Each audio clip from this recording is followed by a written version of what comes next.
Well, welcome to the BC Legislature and a day in the life of an MLA. Here we have three principal buildings. The main building, as you see in the middle, on the right side, you got the Premier's offices and his support staff, and on the left side, you have the East Annex, where all the government MLAs have their offices. Come on in, let's have a tour around.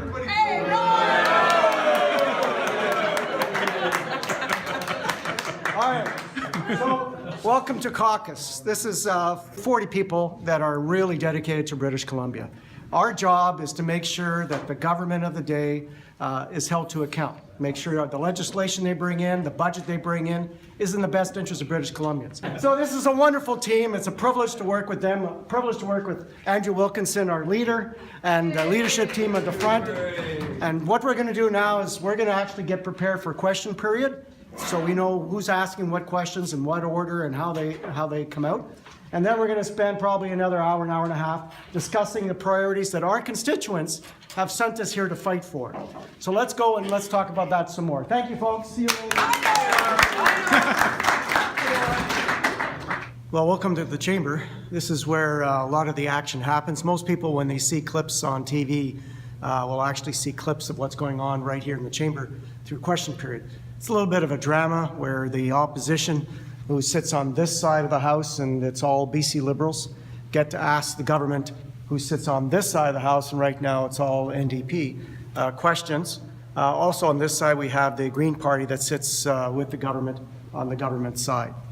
So it's a flow. You know, I've been here for 9 years now, and I've gone from being in the third row in the back over there to being in the second row to being in the front row to being in the front row of opposition, now in the back of opposition, and who knows where I'm going to be next month. It just keeps flowing, right? So it's just a great place because you get to do what the people of your riding sent you to do, which is to ask tough questions of the government of the day. And the government of the day really is only these people here, the cabinet.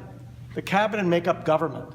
The rest of the government side MLAs who aren't in government are also there to keep the government to account. They're not the government. They support the government. And the same thing with the Green Party. They support the government. The opposition on this side, we are here to keep our government's feet to the fire and ask those tough questions and make sure that what they're doing with your money, with taxpayer dollars, is prudent. So that's the dynamic in here for 30 minutes every day through question period. The rest of the time, we are asking questions of ministers, debating legislation, coming up with new ideas that we're proposing through our speeches on the throne speech or speeches on the budget speech or other things.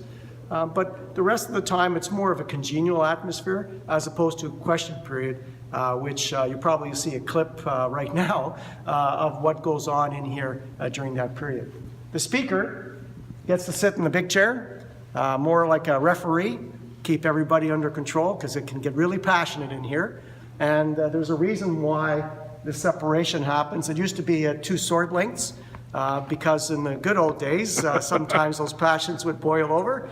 But now it's more reserved, and we use clapping on the desks or applause to really show our encouragement for the members that are getting up to ask or answer questions.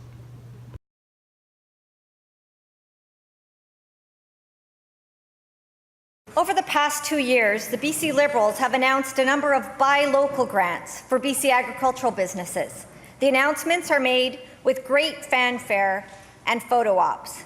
Can the minister tell this House how much money government has spent on buy local programs? Minister of Agriculture.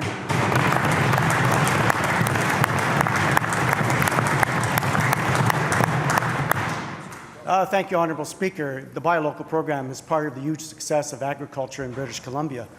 This last year alone, we've seen a record increase in agri-food sales by 5.9%. $12.3 billion in agri-food sales, Madam Speaker.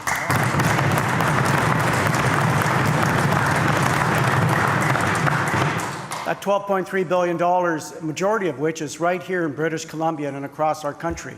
Not to mention the also record $3 billion in sales that we had exported through countries around the world. In particular, our partners in the United States took $2 billion of that, Madam Speaker. We're very proud of our buy local program. $6 million that have committed over the last 3 years, another $2 million committed in this year's balanced budget, and we look forward to increased sales once again in the 2015 year.